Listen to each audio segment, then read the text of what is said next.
Nous bénissons son nom et lui donnons toute la gloire. Ensemble, prions le Seigneur. Notre Père et notre Dieu, nous te disons merci pour toutes choses. Nous croyons que tu es présent. Nous croyons que tu as commencé ton œuvre et nous croyons que tu vas la faire à la gloire de ton nom. Au nom de Jésus, l'ensemble nous disons Amen. Amen. Amen. Amen. Acclamons très fort le Seigneur. Amen.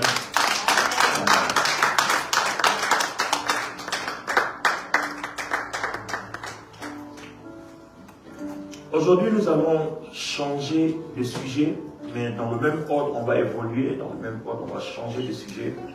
Nous parlerons de la manifestation de la grâce et la manifestation de la faveur. C'est deux mots que nous avons l'habitude d'employer, la grâce et la faveur. La grâce et la faveur. Bon, aujourd'hui, on va voir comment la grâce opère et comment la faveur opère. Si tu sais canaliser les deux, il n'y a pas de raison que tu ne sois pas une personne bénie. Alléluia. Bon, je n'avais pas envie de mettre sur le titre la canalisation de la grâce, la canalisation de la faveur, c'est trop philosophique. Amen. Alors, la manifestation de la grâce et la manifestation de la faveur. Luc chapitre 1, le verset 30. On va lire la version 8 secondes. Et puis on va lire la version parole de vie. Luc, le chapitre 1, le verset 30. Alors,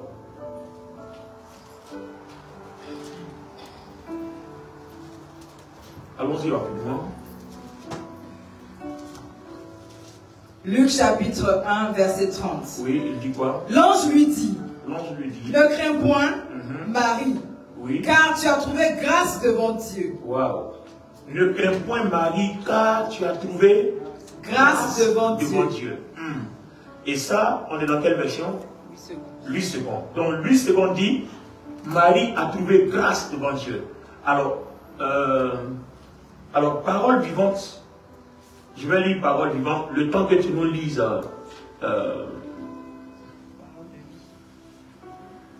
Bon, lis-nous parole de vie, je vais terminer par parole vivante. L'ange lui dit, n'aie pas peur, Marie. N'aie pas peur, Marie. Oui. Dieu t'a montré son amour d'une manière particulière. Dieu t'a montré son amour d'une manière particulière. Alors, voilà ce que dit parole vivante. On est toujours dans Luc chapitre 1, le verset 30. Il dit, l'ange lui dit alors, n'aie pas peur, Marie, car Dieu t'a accordé sa faveur. Donc, vous voyez que le même mot est employé deux fois.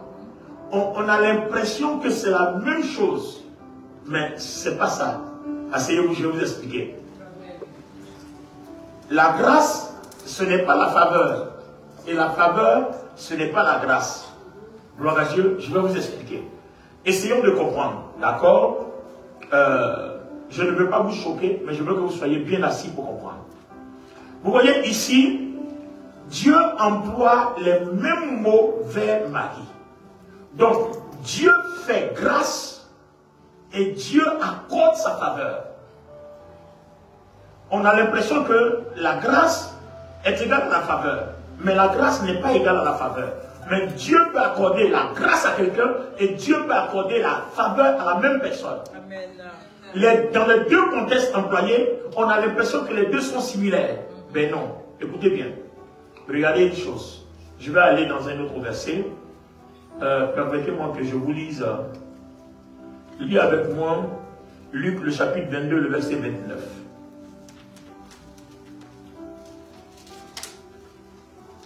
Luc le chapitre 22, verset 29. Et moi, je peux vous donner le royaume, comme mon Père me l'a donné. Là, tu es dans quelle version? Parole de vie. Luc chapitre 22, le verset 29. Dans la version Luc, c'est quoi il est écrit? C'est pourquoi je dispose du royaume en votre faveur, comme le Père en a disposé en ma faveur. Donc vous voyez que ici on ne peut pas employer grâce. Vous voyez? Donc le Père, Dieu, a déjà disposé le royaume de Dieu en notre faveur. Mais vous voyez que ici, dans ce verset-là, on ne peut pas employer grâce. On ne peut pas remplacer faveur par grâce. Amen. Vous voyez? Donc, vous comprenez qu'en fait, l'emploi diffère d'un contexte à un autre, d'une circonstance à une autre. Alors, je vous explique. Regardez bien ce que Romains, le chapitre 1, le verset 17 va nous dire. Lis-nous Romains chapitre 1, le verset 17, la version 8 secondes.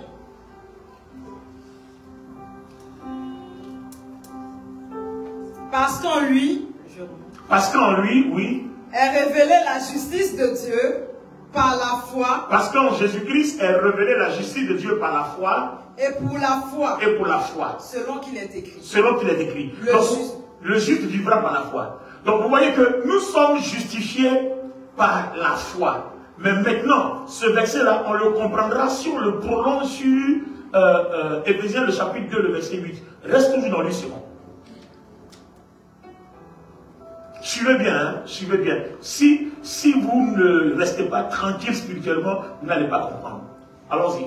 Car c'est par la grâce que vous êtes sauvés. Donc, par la grâce que nous sommes sauvés, par le moyen de quoi? De la foi. Par le moyen de la foi. Donc, quand j'ai la foi, je suis justifié par Dieu par pure grâce. Vous voyez que là, on a dégagé un peu l'autoroute. Hein? Bison futé. On a libéré un peu l'embouteillage. Vous voyez? Donc, quand j'ai la foi en Jésus-Christ, Dieu me justifie par pure grâce.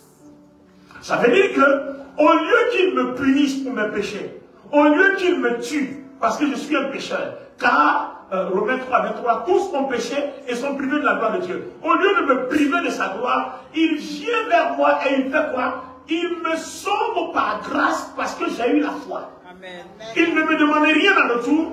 Il ne me fait payer aucune chose en retour. C'est-à-dire, comme j'ai la foi, on me fait grâce de tous mes péchés. C'est-à-dire qu'on les oublie. On abandonne toutes les charges. Ça, c'est la grâce. Donc, vous voyez qu'ici, ça ressemble aussi à la faveur. Donc, Dieu fait une faveur en m'ôtant mes péchés par pure grâce. Donc, vous voyez que quand il s'agit d'une action de Dieu vers les hommes, on peut employer les deux. Mais un homme ne peut pas me faire grâce. Il n'y a que Dieu qui fait grâce. Donc si tu me rends un service, j'ai eu ta faveur par la grâce de Dieu. Amen. Vous comprenez maintenant? Parce que sur la terre, entre homme et homme, quand Dieu veut nous bénir, il fait quoi? Il utilise une personne. L'argent ne tombera jamais du ciel. Non, ce n'est pas possible. Tu dis à Dieu, bénis-moi financièrement. Bon, c'est vrai, tu peux ramasser de l'argent, ça arrive. Mais dire que l'argent va pleuvoir ou bien tu vas trouver une mallette d'argent comme ça, je n'ai pas dit que ce n'est pas possible. Ça peut se faire, mais quand nous lisons la Bible, Dieu bénit une personne à travers une autre. Vous comprenez? Il bénit une personne à travers une autre. Donc, ça s'appelle quoi? La faveur. Donc, Dieu met ma faveur dans le cœur d'une personne et la personne me visite. C'est pour ça que dans le livre de Daniel, quand nous lisons, Daniel a dit à l'eunuque qui s'occupait d'eux, il dit, pardon, je voudrais bien ne pas manger tous les mets qui sont à la table du roi, moi je veux manger que des légumes. Il dit non, c'est le roi qui a ordonné que vous mangez ça. Si vous ne mangez pas ça, je vais perdre mon poste, on risque de me couper la tête. Alors Daniel pria Dieu. Et Daniel trouva grâce et faveur aux yeux de cette personne. Donc vous voyez, Dieu a fait grâce à Daniel qui a trouvé la faveur aux yeux de ce monsieur. Amen. Vous voyez, donc ça, je mets le package en introduction. Donc commençons par la grâce. Allons-y maintenant dans Luc, le chapitre 1, le verset 30, mais cette fois-ci, lis-moi la version parole de vie. Là où lui second dit, Marie trouva grâce, tu as trouvé grâce au du Seigneur, lui second dit, parole de vie dit quoi? Dieu t'a accordé son amour. Marie, oui, Dieu t'a montré son amour d'une manière particulière. Voilà. Donc vous voyez qu'en fait, la faveur, c'est l'amour de Dieu manifesté envers quelqu'un d'une manière particulière. Pourquoi manière particulière? Parce que si on doit te tuer, qu'on ne te tue pas, qu'on te pardonne tout, qu'on te fait grâce, c'est l'amour de Dieu de façon inconditionnelle. C'est-à-dire, c'est un amour qu'on ne peut pas qualifier. On ne peut pas analyser. C'est comme ça, point. Prends ça comme ça, c'est tout. Amen. Vous voyez? Imaginez Barabbas en prison, un meurtrier qui a la grâce de rencontrer Jésus dans la même cellule. Et le jour où on va juger Jésus, on demande, mais attends, des deux prisonniers, le meurtrier et le Christ, on libère qui? Et puis le peuple dit, libérez Barabbas. Mais on dit, mais Barabbas c'est meurtrier. On dit condamner Jésus, on dit Jésus est innocent. On dit oui, on veut que Jésus soit coupable à la place de Barabbas. Donc vous voyez, Barabbas sort de la prison par pure grâce. Là où il doit mourir, on lui accorde la grâce d'être libéré. Donc vous voyez, Dieu a deux actions envers les hommes. Il a l'action de la grâce et il a l'action de la faveur. Mais quand les hommes et les hommes interagissent, il n'y a pas de faveur, il n'y a pas de grâce, pardon. Un homme ne peut pas accorder une grâce à une personne. Tu m'accordes ta faveur parce que Dieu a permis que je trouve grâce à tes yeux. Donc vous voyez, c'est Dieu qui permet la grâce et toi, ton action envers moi devient donc une faveur que je reçois de ta part. Est-ce qu'on comprend l'introduction? Alors on va aller dans les Écritures. Quelqu'un me donne son amen bien. Amen. Vous voyez donc comment obtient-on la grâce et comment obtient-on la faveur? Voilà ce qui va être la question. Comment est-ce qu'on obtient la grâce et comment est-ce qu'on obtient la faveur? Pose la question à ton ami. Comment obtient-on la grâce et comment obtient-on la faveur? Alléluia. Donc, à la différence, on va voir comment on obtient la grâce. Éphésiens 2, le chapitre 8, non, Éphésiens chapitre 2, pardon, le verset 8 au verset 9. Le verset 9 va me donner la réponse. Éphésiens le chapitre 2. Oh non, on ne va pas prendre parole de vie, prenons une seconde. Les paroles de vie, souvent, paroles de vie, on les sollicite quand on veut certains détails que les autres ne disent pas. Mais quand lui, souvent, le dit bien, on n'a pas besoin de se perdre. Amen. Quand tu as mangé, que tu es bien rassasié, tu n'as pas besoin de frapper la porte à ton voisin. Tu frappes pas la porte de ton voisin. Je m'en ou je m'en bats? Ben oui. C'est quand c'est chaud, on dit voisin, pardon, au secours. Mais là, allons-y. Éphésiens 2, 8, 9. Car c'est par grâce que vous êtes sauvés, par le moyen de la foi. Et le verset 9 dit quoi? Ce n'est point par les œuvres, afin que personne ne se glorifie. Oui. Car nous sommes son ouvrage. Bon, d'accord, lui il ne dit pas bien. Il y a d'autres personnes qui disent c'est un don de Dieu. Donc, lis parole de vie, on va voir si parole de vie dit dans ce détail-là. Vous voyez, on va sonner maintenant la porte au voisin. En effet, vous êtes sauvés par grâce, oui, à la bonté de Dieu. Et parce que vous croyez. Cela ne vient pas de vous, c'est Dieu qui vous donne le salut. Voilà, c'est un don de Dieu. C'est Dieu qui vous donne. Donc vous voyez qu'en fait, quand Dieu te visite par grâce, il ne te demande rien, il ne t'exige rien. C'est pourquoi, si vous priez, et puis vous dites Dieu, bénis-moi parce que j'ai payé ma dîme, il ne t'écoutera même pas. Bénis-moi parce que j'ai payé une offrande, il ne t'écoutera même pas. Il ne te regardera même pas. Pourquoi? Parce que lui, il vient vers toi en te regardant tel que tu es. Il ne tient pas compte d'une action que tu as faite, d'une œuvre que tu as faite. Il te prend tel que tu es et lui-même il prend la charge de te rendre propre devant lui. Donc quand Dieu donnait Jésus pour venir mourir, personne n'avait pas une œuvre agréable.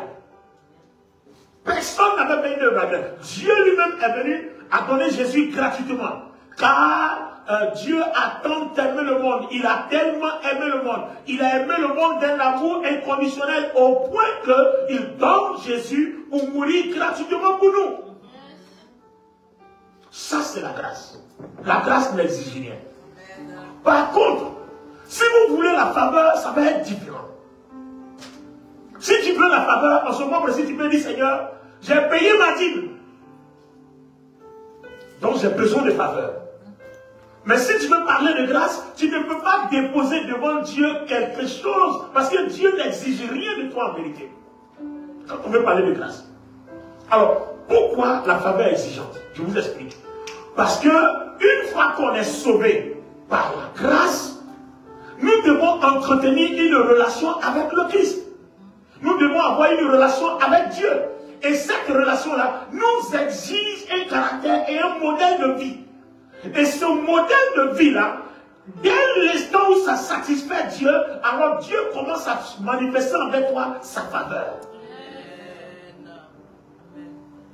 Donc vous voyez que déjà on a une ouverture. Donc on a un côté spirituel, surnaturel, et puis on a un côté matériel, un côté naturel. D'accord? Je vous explique. C'est quelque chose qui est très important pour nous, parce que quand on ne comprend pas, on mélange la bénédiction et on ne sait pas pourquoi quand on prie, Dieu ne nous visite pas, pourquoi quand on prie, Dieu ne nous bénit pas. Regardez par exemple la grâce. Regardez aussi la faveur. Quand Dieu veut nous sauver, quand Dieu veut te pardonner tes péchés, il ne va pas t'accorder sa faveur, il t'accorde sa grâce. Mais quand Dieu a envie d'opérer une action comme ça dans ta vie, alors que tu ne le mérites pas, alors que tu n'as rien fait, on parle de la faveur de Dieu qui vient sur toi. Je vous explique. Regardez bien. Jésus vient mourir. Qui a demandé que Jésus vienne mourir? Personne. Alors quand Jésus vient mourir, Dieu dit, si tu as la foi, alors tu es sauvé.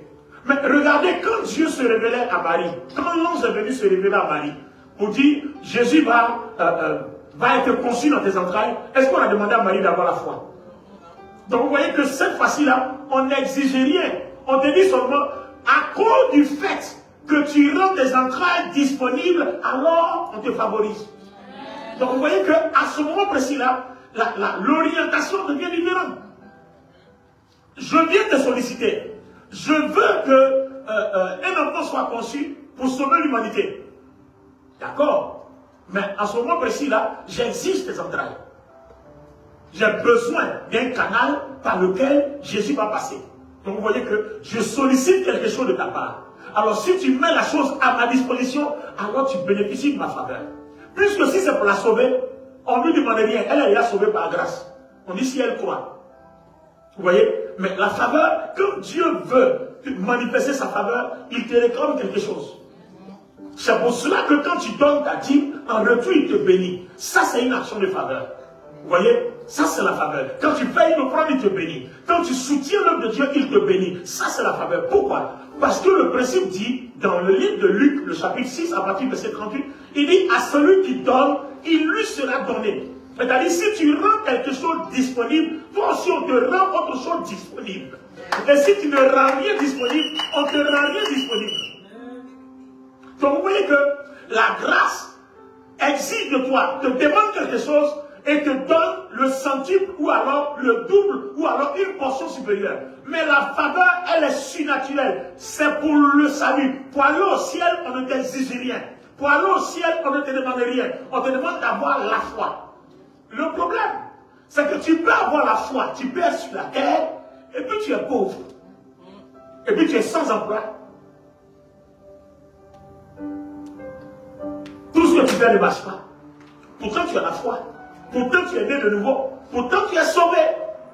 Mais pourquoi tu n'as rien? Parce qu'il te faut la manifestation de la faveur dans ta vie. Donc la grâce va te conduire au ciel, mais la faveur va te rendre prospère sur la terre. Ton amen est tellement bien. Alléluia. La grâce va te conduire au ciel, mais la faveur va te rendre prospère sur la terre. Amen. Bien. Allons-y dans le livre de Daniel. Allons-y dans le livre de Daniel. Nous allons analyser quelque chose. Waouh. Daniel, le chapitre 1, le verset 9. Lui, c'est bon. Daniel 1, verset 9. Écoutez bien, Daniel 1, 9. Dieu fit trouver à Daniel faveur. On reprend un peu en haut pour qu'on sache de quoi il est question. Daniel résolut de ne pas se souiller avec les mains du roi. Très bien. Et par le vin dont le roi buvait, et il pria le chef des eunuques de ne pas l'obliger à se souiller. Très bien. Dieu fit trouver grâce et faveur à Daniel devant le chef des eunuques. Le chef des eunuques dit à Daniel, je crains mon Seigneur le roi, qui a fixé ce que vous devez manger et boire. Oui. Car pourquoi verrait-il votre visage plus abattu que celui des jeunes gens de votre âge? Vous exposeriez ma tête auprès du roi. Alors Daniel dit à l'intendant, oui, à qui le chef des eunuques avait remis la surveillance de Daniel. Vous voyez, Daniel pria et Dieu fit trouver grâce et faveur. Vous savez pourquoi on emploie la grâce ici? Parce que tout simplement, Daniel demande quelque chose de compliqué. Vous voyez, tu demandes quelque chose de compliqué parce que normalement, il y a un prix. Il y a un prix. Parce que pour ne pas manger ce que le roi dit, c'est comme si tu défies le roi. Or, dans un royaume, on ne défie pas le roi. On te tue, on te tranche la tête. Donc, pour ne pas que tu périsses, il faut la grâce. Ça fait un. Mais pour que quelqu'un puisse te rendre service, il faut la faveur. Donc, Dieu met par sa grâce dans le cœur de l'eunuque la faveur de Daniel pour que ce monsieur-là accepte de payer le prix à la place de Daniel. Il accepte de lui accorder cette faveur-là. Si on l'attrape, il va mourir à sa place. Donc vous voyez qu'il y a une grâce. Quelqu'un va payer le prix à sa place. Il y a une grâce. Donc dans cette condition particulière, on peut parler de grâce et de faveur parce que quelqu'un est censé payer le prix à sa place. En fait, au cas où le roi la prendrait. Vous voyez? Alors voilà le problème. Par contre, je me mets à genoux. Seigneur, j'ai besoin d'une voiture. Seigneur, je te loue. Permets-moi de trouver grâce à tes yeux. Vous voyez, non? Parce que le Seigneur va envoyer la réponse à ta prière dans le cœur de quelqu'un. Qui va permettre que soit tu obtiens le crédit, ou alors qui va permettre que la personne t'achète gratuitement la voiture. Donc, la réponse de la grâce de Dieu, c'est la faveur qu'il va manifester dans la vie de quelqu'un en ton endroit. Amen. Est-ce que vous comprenez? C'est pour cela que quand on a lu dans Luc le chapitre 2, le verset 29, il a été dit que Dieu a disposé le royaume de Dieu en notre faveur. Ça veut dire que spirituellement, tout ce qui est dans le royaume de Dieu nous est déjà accordé. Financièrement, matériellement. Mais on est encore à l'état spirituel.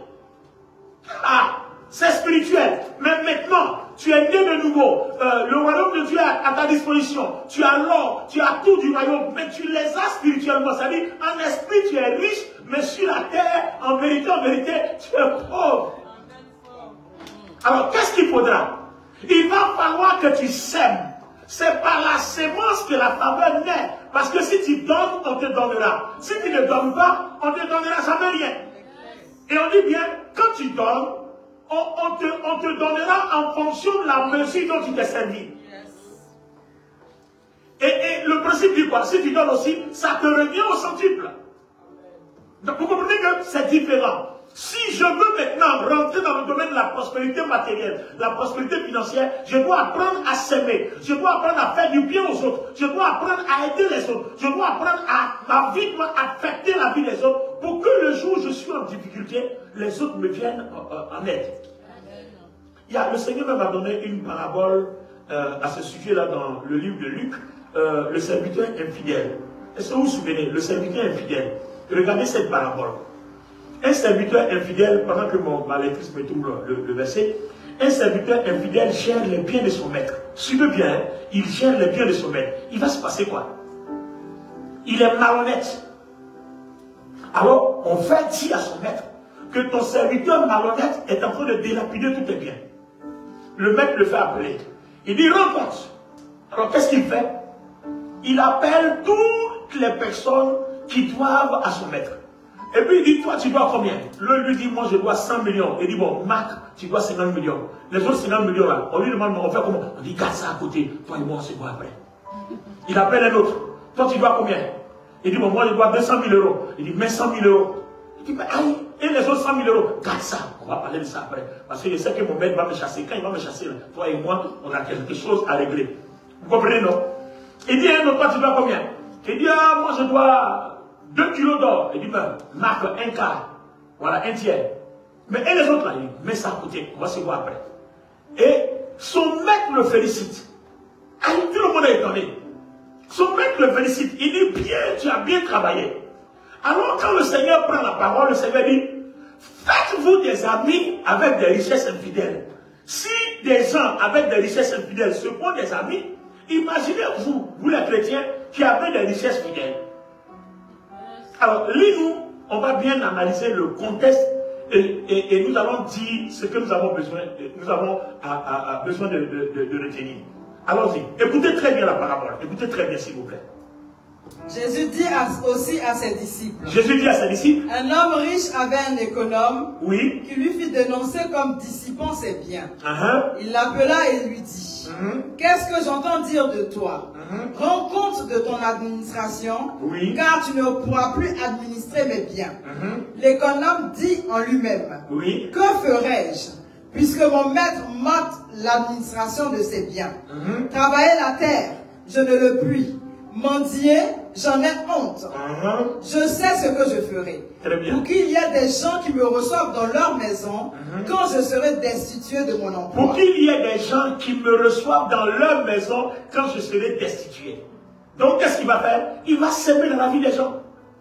Parce qu'il sait que toute sémence que vous sémez dans la terre va germer et vous allez moissonner. Donc, si je sème dans la vie de quelqu'un, j'ai des bénédictions en attente. J'ai des prodiges matériels et financiers en attente. Vous voyez, c'est pour ça qu'il est bon. Continuons, on va voir. Et faisant venir chacun des débiteurs de son maître, il dit au premier. Combien dois-tu avoir? 100 mesures d'huile, répondit-il. Et il lui dit, prends ton billet, assieds-toi vite, et écris 50. Il dit ensuite à un autre, et toi, combien dois-tu? 100 mesures de blé, répondit-il. Et il lui dit, prends ton billet et écris 80.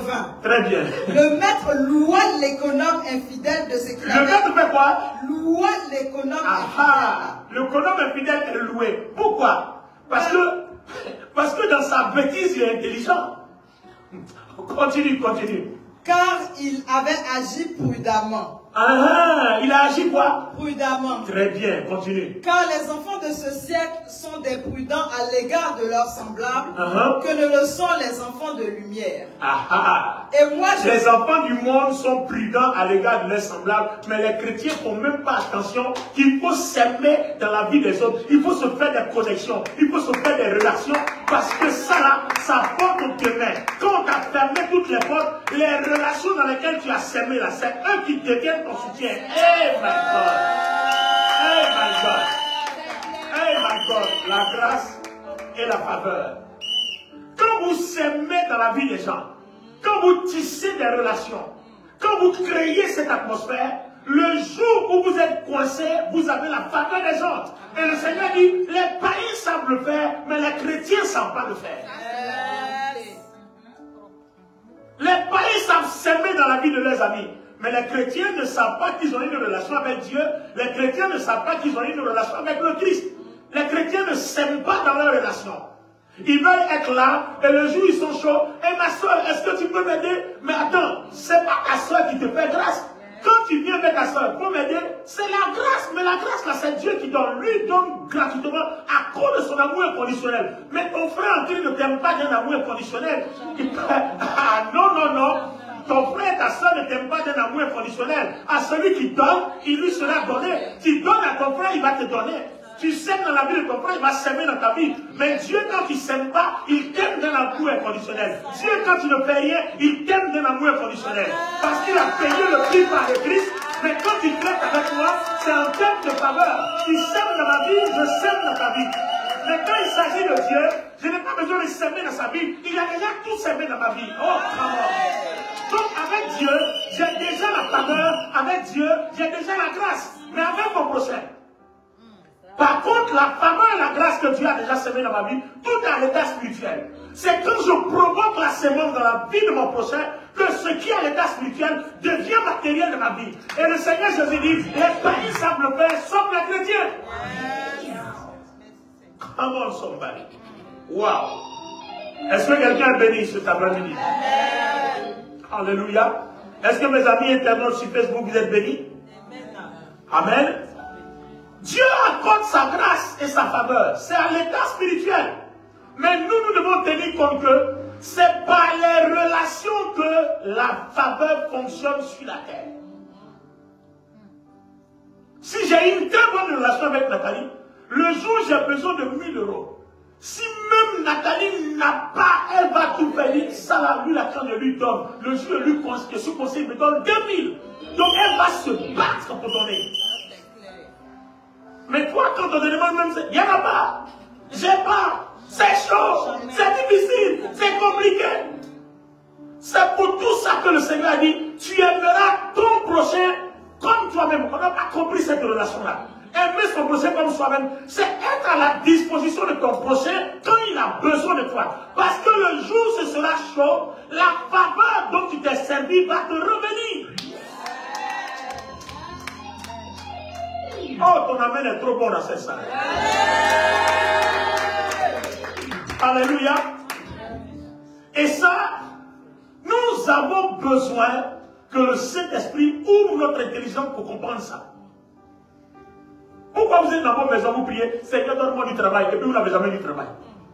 Oh, je me souviens, à l'époque, quand on commençait nos ministères à l'époque, au début, on ne connaissait rien de la parole. Un de nos amis est allé jeûner 21 jours. Oh, je crois que j'ai déjà rendu ce témoignage-là.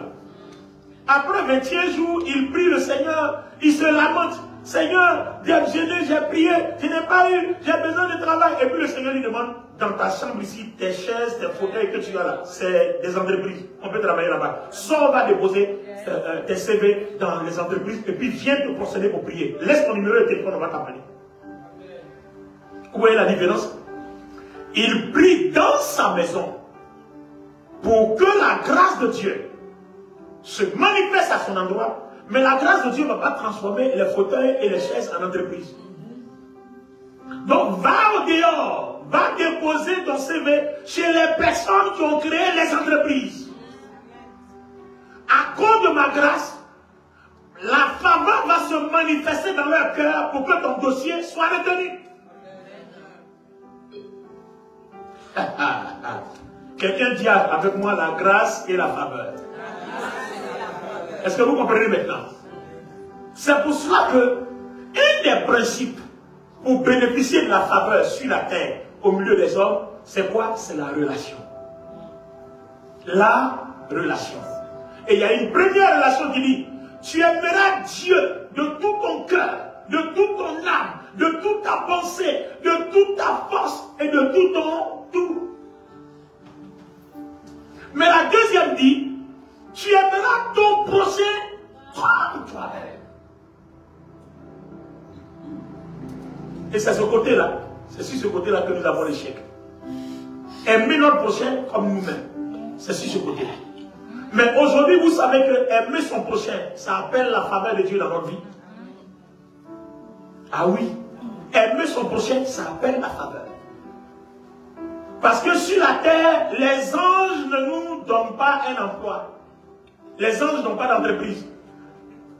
Les anges libèrent la grâce. Les anges libèrent la faveur, mais qui dans l'état spirituel. Mais c'est les hommes qui créent les entreprises. Tu veux que Dieu te donne un travail dans l'entreprise de quelqu'un. Et puis toi, tu n'aimes pas ton prochain. Seigneur, donne-moi un emploi. Il dit, bon, va dans tel endroit. Il y a une entreprise là-bas, on va te donner du travail. Mais l'entreprise appartient à quelqu'un. Mais tu n'aimes pas ton prochain. Tu ne peux pas avoir cette faveur. Tu as la grâce de trouver de l'emploi dans une entreprise, mais la faveur t'a fermé les portes parce que ceux qui doivent te favoriser là, tu ne parles pas avec eux. Après du moment où tu ne parles pas avec ton prochain, tu as fermé ta porte avec tous les autres prochains. C'est fort, hein? Généralement, quand on parle du message de la grâce et la faveur, tout le monde a pensé que la grâce et la faveur c'est un message magique. Oui, Dieu nous a accordé la grâce par Jésus-Christ de façon magique, puisqu'il ne nous a rien demandé, on n'a rien payé. Gratuitement justifié.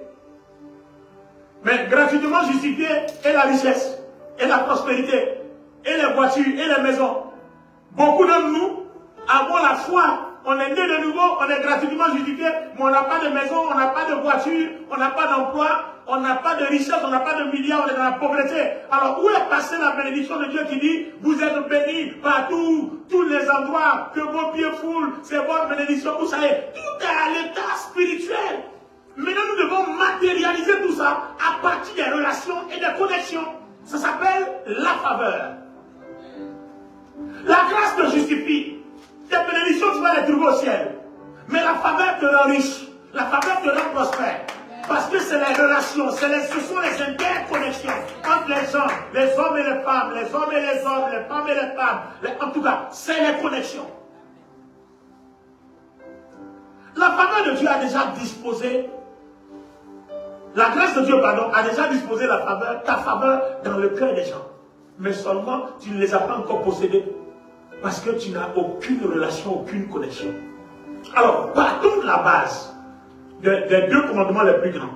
Tu aimeras ton prochain comme toi-même et tu aimeras Dieu de tout ton cœur, de toute ton âme, de toute ta pensée, de toute ta force. Commençons par le numéro 1. Le numéro 1 dans Éphésiens, le chapitre 5, le verset 22, on dit femmes, soyez soumis à vos maris, soyez soumis à vos maris, comme l'Église est soumise au Christ. Hommes, aimez vos femmes, comme le Christ a aimé l'Église, s'est donné à elle. D'accord? Je ne veux pas aller plus loin, mais je veux que vous compreniez que Dieu a établi la relation qu'on doit avoir avec lui. Il a comparé à la relation qu'un homme doit avoir avec sa femme. Si nous comprenons ça, on a compris la faveur. Alors, un homme avec sa femme, comment ça se passe? Viens, Justine. Alors, j'ai besoin de quelqu'un qui est l'époux de Justine. Oh bon, je crois qu'il y a déjà de vous bien. Bon, non, c'est juste un exemple. D'accord? Alors, regardez bien. Justine, vous êtes un couple, non? Qui travaille, il travaille. D'accord? Quand il gagne son argent, tu dis, c'est le chef là, de la famille. Il envoie l'argent à la maison. Il te donne, tu manges. Quand tu gagnes pour toi, tu gardes. Il ne mange pas aussi. Et puis lui, il ne sait pas. Toujours, tu n'as rien. Dis-moi, Joshua, dis-toi à moi, le jour où tu vas découvrir qu'elle cache pour elle, qu'est-ce que tu vas faire? Ah, toi aussi pour toi, tu dis tu t'en vas, lui il dit il s'en va.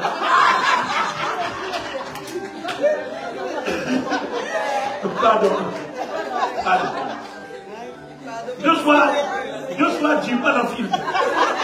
Voilà, il dit pas dans mauvais rêve. Joshua dit, lui il s'en va. Parce qu'une femme comme ça, là, il ne peut pas garder trace de la personne. C'est la mort.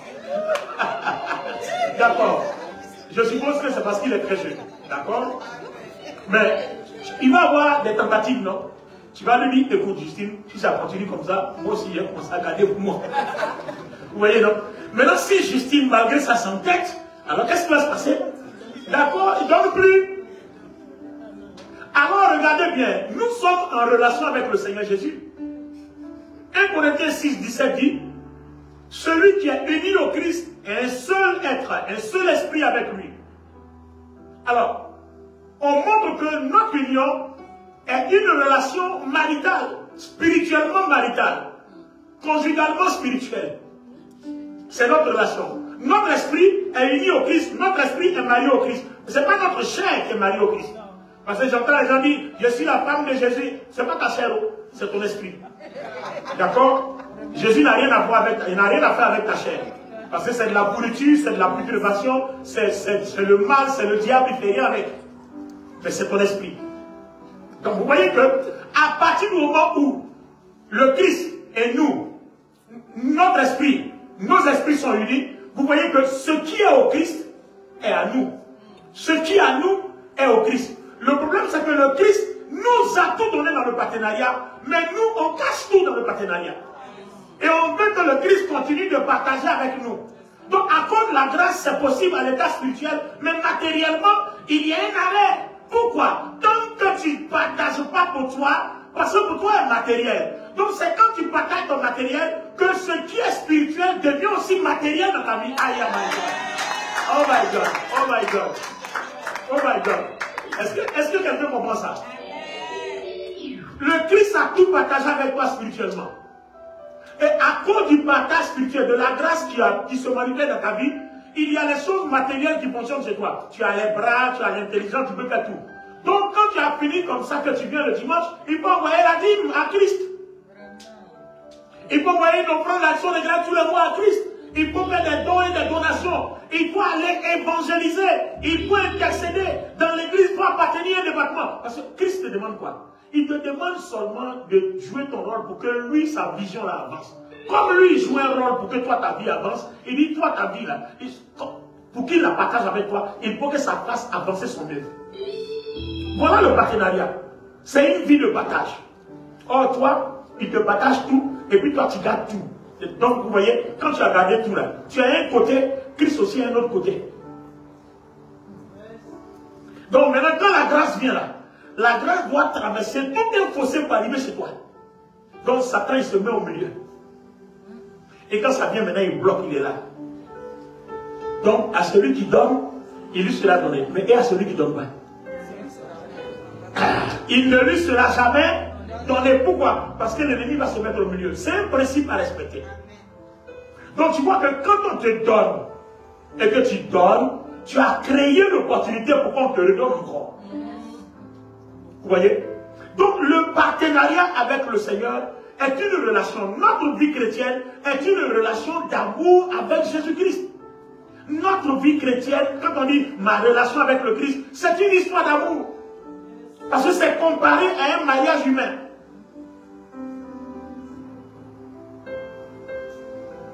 Alléluia. Donc ne nous trompons pas. Nous avons la grâce. Mais la grâce est spirituelle. Hein? La grâce n'est pas matérielle.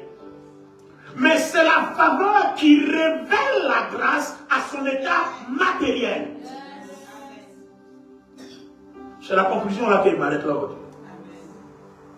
La faveur révèle l'état spirituel de la grâce. C'est-à-dire l'état matériel de la grâce qui nous est déjà offert spirituellement.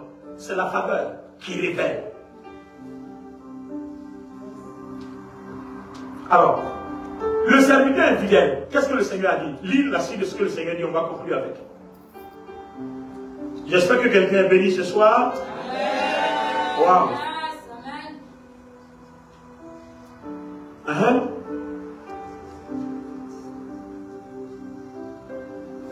Il a dit quelque chose d'abord. Et puis après, il a dit quelque chose ensuite. Bon. Elle a perdu. Bon, c'est pas grave. Il a d'abord dit, les gens de ce monde savent se faire des amis avec des biens mal acquis. Mais les enfants de lumière ne savent pas le faire. Mais il a dit quelque chose en plus. C'est bon? Allons-y, donne-nous la suite là seulement. On va s'arrêter là pour eux. Et moi je vous dis, faites-vous des amis avec les richesses injustes pour qu'ils vous reçoivent dans les tabernacles éternels quand elles viendront à vous manquer. Attends. Est-ce que quand vous écoutez là, est-ce que ça sonne bien? C'est le Seigneur Jésus qui parlait. Hein? Pasteur Boli, c'est le Seigneur Jésus qui parle. Il dit quoi? Et moi je vous dis, faites-vous des amis avec les richesses injustes pour qu'ils vous reçoivent dans les tabernacles éternels quand elles viendront à vous manquer. Le jour où le monsieur, le propriétaire a chassé ce serviteur infidèle, qu'est-ce qu'il fait? C'est ce qu'il fait.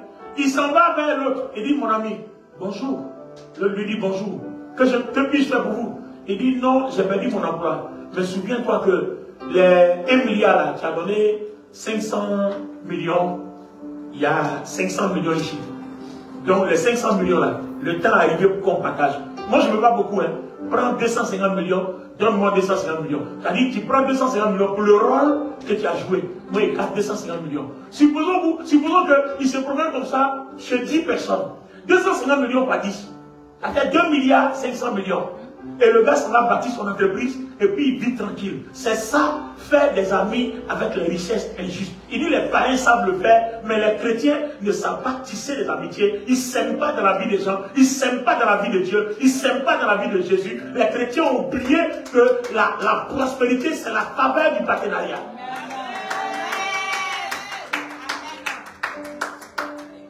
Attends, sur la terre, les riches là qui ont beaucoup d'argent, ce n'est pas eux qui donnent l'argent dans les ONG.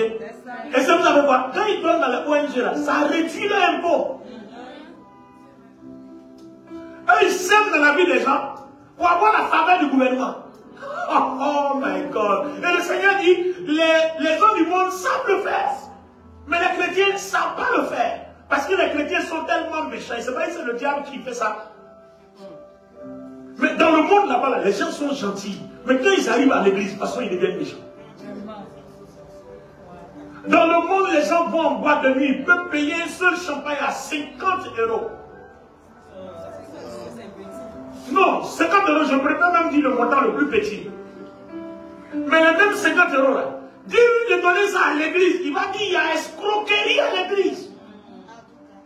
On voit ça sur Facebook. Je suis en train de parler. Mettez vos commentaires. Je suis en direct sur Facebook. Je suis en train de parler. Mettez vos commentaires. On voit quand ces mêmes personnes qui commentent là, qui disent à l'église, c'est l'escroquerie. Payer la dîme, c'est l'escroquerie. Faire l'action de grâce, c'est l'escroquerie. Mais il faut le voir en boîte de nuit. Il peut payer une bouteille de champagne à 200 000 €. Gaspillage. Après, il dit non, que la voiture du pasteur est trop jolie, on pouvait vendre ça, donner aux pauvres. Une femme a cassé du parfum sur Jésus, même les disciples sont tombés dans le piège du diable. Pourquoi on n'a pas vendu ça, donner aux pauvres? Mais le Seigneur a dit, mais vous avez les pauvres, vous avez fait quoi depuis? Donc c'est mon parfum qu'on m'a donné là. C'est sur ça que vous calculez la vie des pauvres. Vous avez les pauvres avec vous tous les jours, non? Qu'est-ce que vous avez fait dans leur vie? Vous voyez comment les gens sont?